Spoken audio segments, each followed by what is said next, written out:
بسم الله الرحمن الرحيم. اللهم صل على محمد وآل Muhammad. Behind the tents, burning in flames, screaming for help, calling the names, her shouts heard across the heavens and skies. Her tears reflect the children's weeps and cries.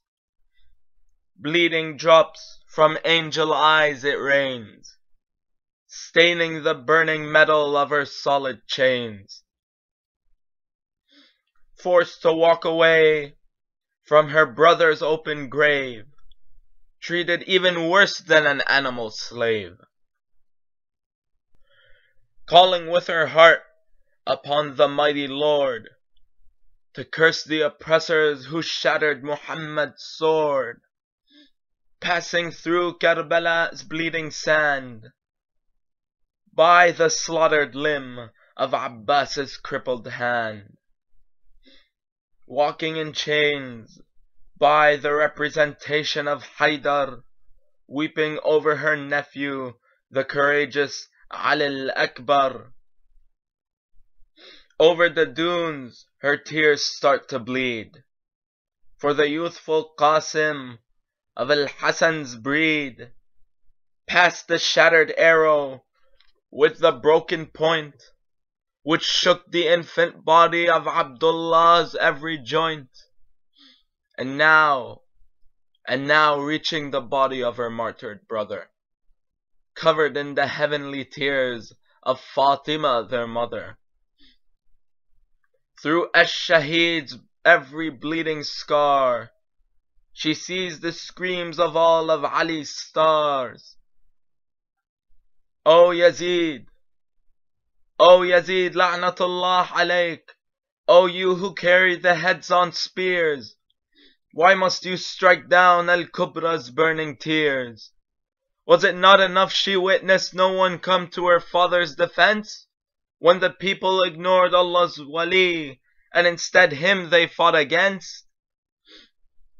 Was it not enough she witnessed her mother beaten to the floor, after the betrayers with a fiery hatred burned down her door?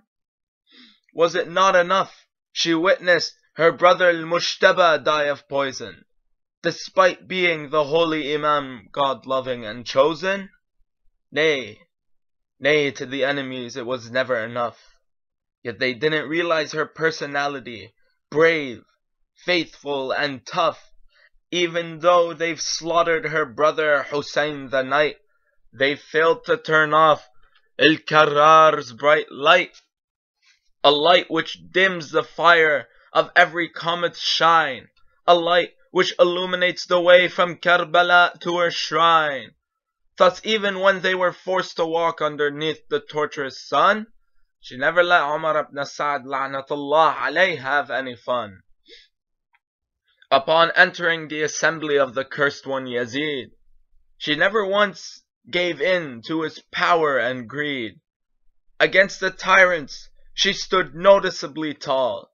Her powering speech brought the government to a fall.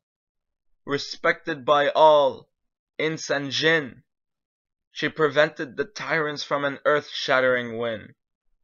Ummul Masa'ib, they thought they could take down, though they didn't realize you can't break the jewel of the Shia's crown.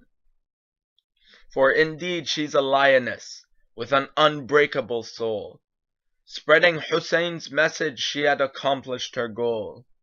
She kept Karbala's legacy alive through speeches and majalis. Indeed, from her birth she was blessed with Islam's kiss. Wallah, if we had to walk over every mountain and dune, we'd never let go of our title as Zainabiyun. Verily, she was Islam's shining candle, emitting knowledge to everyone in every way and angle. In those chains and in those tents, she would never forget those treacherous events, when the sand was covered with her brother's blood, covering our eyes in a bleeding flood. Our hearts for her rumble and beat, for the daughter of Ali, brave yet sweet. I see your name, Ya Sayedatee, blessed with the rahmah of God. I see your spirit shining purely, not flawed. Ya Sayedatee, I see your raya raised high above the heads, stained in the tears which all your women shed. I send my salams to you, Ya bint al-Wali. I send my tears for you, Ya Zainab bint Ali. Assalamu alayki ya Maulatee, Ya Sayyida Zainab al-Kubra. Please recite Surah Al-Fatiha for the pure soul of Sayyida Zainab alayha salam, and for the soul of all the women and children and shaheeds of Karbala alayhum as-salam.